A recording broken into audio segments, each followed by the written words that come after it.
Dear students, हम continue कर रहे हैं क्लास 6th का मैथमेटिक्स। जो इससे पहले भी हमने कुछ लेक्चर दिए हुए हैं, तो यहाँ पर आप देख सकते हैं this is class 6th book of mathematics, जो कि जे.के. बोस और NCERT से बेस्ड है। क्या जे.के. बोस या NCERT से बेस्ड है। ये जो इसमें हमने कुछ एक्सरसाइज पहले भी की है, वो आप जाके पिछले वीडियोस में देख सकते हो। आप क्या करोगे, इस चैनल को सब्सक्राइब करोगे, कमेंट सेक्शन में अपने क्वेश्चंस लिखोगे और लाइक करोगे इस चैनल को।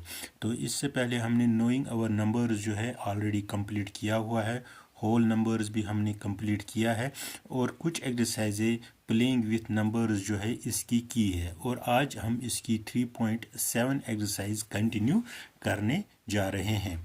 जैसे कि यहाँ आप देख सकते हो, यहाँ आप देख सकते हो कि ये एक्सरसाइज नंबर 3.7 है, और इसके जस्ट ए सेकेंड, ये एक्सरसाइज नंबर 3.7 है, और इसी के हम क्वेश्चन नंबर 10 और 11 करने जा रहे हैं। यहाँ पर भी आप देख सकते हो दिस इज क्वेश्चन नंबर 10। तो हम पहले क्वेश्चन नंबर 10 को पढ़ते हैं, तो इसी से कंटिन्यू कर रहे हैं।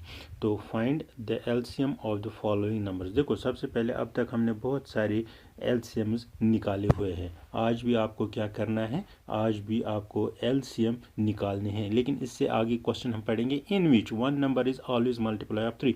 और इनमें से हमेशा एक जो नंबर है ये मल्टीप्लाई बाई 3, या आप इस तरह भी बोल सकते हो कि इसका फैक्टर 3 आना चाहिए। तो हम पार्ट पहले से 9 और 4, तो हम पहले इसकी फैक्टराइजेशन देखो। 9 का फैक्टर हम निकालते हैं 3 × 3 एंड 3 × 1, ये इसका फैक्टराइजेशन है। अगर आप उसके बाद 4 का फैक्टर देखोगे 2 × 2 एंड 2 × 1, दैट मीन्स अगर 9 के फैक्टर्स देखोगे 3 × 3 × 1, ये 9 के फैक्टर्स हैं, और 4 के फैक्टर्स है 2 × 2 × 1, ये इनके फैक्टर्स है। अब क्या हमें निकालना है, अब हमें एलसीएम निकालने हैं।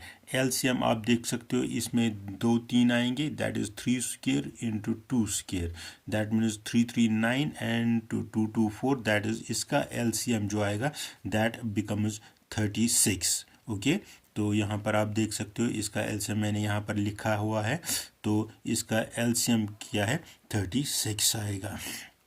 तो इस तरह आप देख सकते हो। हाँ, अब एक और पॉइंट वो मैं बाद में बोलूँगा, लेकिन इनका सिर्फ कौन सा कॉमन है, 1 इन दोनों के बीच में कॉमन है। अब दूसरा पार्ट हम देखेंगे 12 और 5।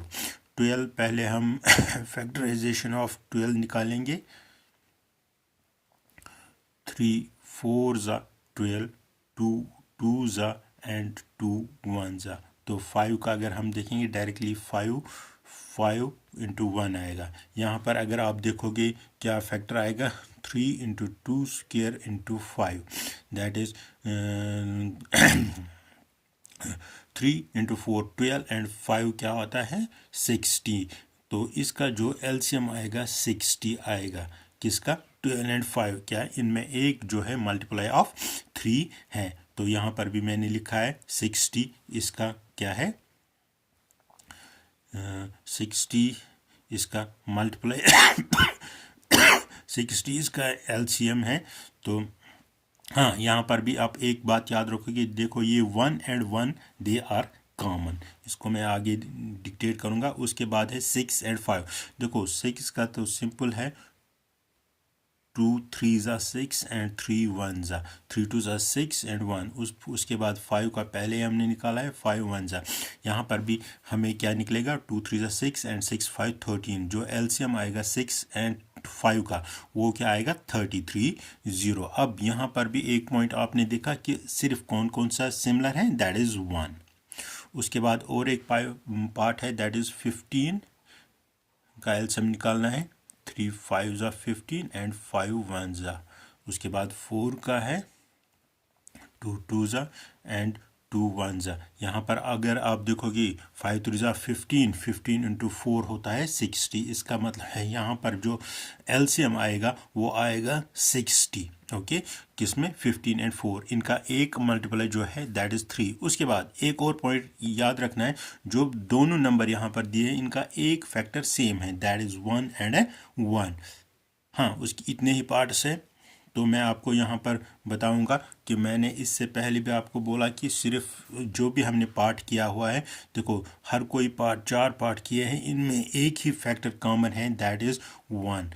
जब आपको ऐसे डिजिट्स मिलेंगे जिनका सिर्फ फैक्टर एलसीएम में फैक्टर 1 कॉमन होगा, तो इनको आप बोलोगे दे आर को प्राइम नंबर्स। क्या बोलोगे? को प्राइम नंबर्स। ऐसे नंबर्स जिनको हम एलसीएम निकालते हैं और उनका एलसीएम सिर्फ एक ही सेम हो दैट इज़ 1, उसके बगैर कोई आपस में नहीं मिलता है, तो ऐसे नंबरों को हम को प्राइम नंबर्स बोलते हैं। उसके बाद क्वेश्चन नंबर 11 जो है 3.7 एक्सरसाइज कर रहे हैं हम। इसमें क्वेश्चन नंबर क्या आएगा? क्वेश्चन नंबर 11 आएगा, क्वेश्चन नंबर 11। तो इसको हम रब करते हैं पहले, उसके बाद स्टार्ट करते हैं question number 11। Find the LCM. यहाँ पर भी हमें एलसीएम ही ढूंढना है ऑफ द फॉलोइंग नंबर, जो नीचे नंबर दिए गए हुए, in which one number is the factor of the other. ये क्या बोलता है कि ये इसने पार्ट्स में या क्वेश्चन में ऐसे नंबर दिए हैं जिनको एक जो 2 डिजिट है इनमें से एक का फैक्टर वही है।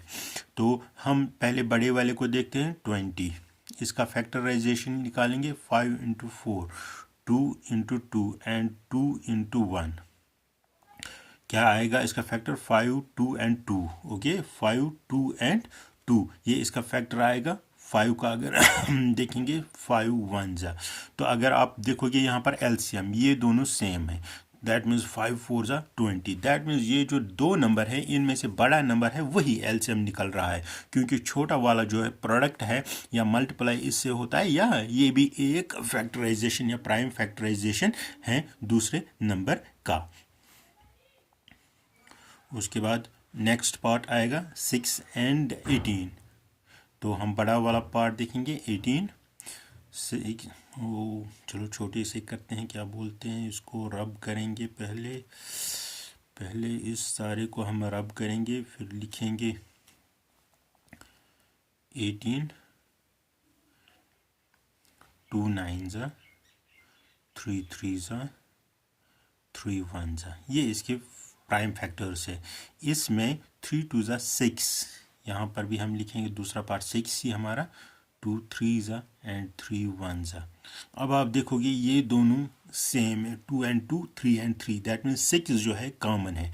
इसका मतलब है ये जो 6 है ये फैक्टर है किसका? 18 का। इसका मतलब एलसीएम जो भी आएगा बड़ा नंबर आएगा। आप देखोगे 3 2 ज़ा 6, 6 3 ज़ा 18, ये जो है ये कॉमन मिलते हैं। इसका मतलब है अगर छोटा वाला नंबर फैक्टर होगा बड़े वाले का नंबर, तो इसका मतलब है हमेशा बड़ा ही होता है एलसीएम। यहाँ पर अगर हम देखेंगे नेक्स्ट पार्ट 12 एंड 48, इसका मतलब है 48 ही क्या होगा? एलसीएम होगा। अगर आप यहाँ पर ध्यान से देखेंगे, हम 48 को फैक्टराइजेशन करेंगे, दैट इज 2 2 ज़ा 4, 2 4 ज़ा, 2 1 ज़ा 2 2 ज़ा, 2 6 ज़ा, 2 3 ज़ा, और उसके बाद 3 3 1 ज़ा। उसके बाद दूसरा है हमारा 12, 2 6 ज़ा, 2 3 ज़ा, 3 1 ज़ा। तो यहाँ पर अगर आप देखोगे ये 1 2 2 2 एंड 3 इकट्ठे हैं। इसका मतलब है कि जब हम इसके फैक्टराइजेशन निकालेंगे तो एलसीएम आएगा 48 दोनों के। इसका मतलब है 12 किसका फैक्टर है? 48। इसका मतलब है ये जो छोटा वाला है ये नहीं, बड़ा वाला जो है डायरेक्टली आप एलसीएम लिख सकते हो, जैसे कि यहाँ पर लिखा है 9 एंड 45। इसका मतलब है जो एलसीएम होगा वो क्या होगा? 45। अगर एमसीक्यू में आ गया तो आप डायरेक्टली लिखोगे कि 45। हाँ, अगर आपको यहाँ पर लिखना है, यहाँ पर आपको एक्सप्लेन भी करना है, तो यहाँ पर आप डायरेक्टली लिखोगे 45 जो है इसके पहले फैक्टर्स निकालोगे। 3 से निकालेंगे, 3 1 ज़ा 3 5 ज़ा, 3 5 ज़ा 5 1 ज़ा, एंड इसके बाद 9 आएगा, 3 3 ज़ा 3 1s, देखो यहाँ पर 3, यहाँ पर 3, यहाँ पर 3, यहाँ पर 3, दैट मीन्स 9 जो है इनमें दोनों में सेम है, सिर्फ 5 बचता है। इसका मतलब है 9 इंटू 5 होता है, 9 इंटू 5 होता है 45। तो क्या आ गया इसका एलसीएम 45। इसका मतलब है 9 जो है ये भी एक फैक्टर है 45 का। तो अगर हम एलसीएम ढूंढेंगे तो 45 निकलेगा इनका एलसीएम। तो इस तरह हमने लेसन नंबर 3.7 कंप्लीट किया है। तो इसके बराबर 11 क्वेश्चन हमने कंप्लीट किए हैं। अब आप क्या करोगे, इस चैनल को आप लाइक करोगे, शेयर करोगे, सब्सक्राइब करोगे, और कमेंट सेक्शन में जो भी क्वेश्चन होगा आपको रिलेटेड मैथमेटिक्स वो आप मुझे बोल सकते हो।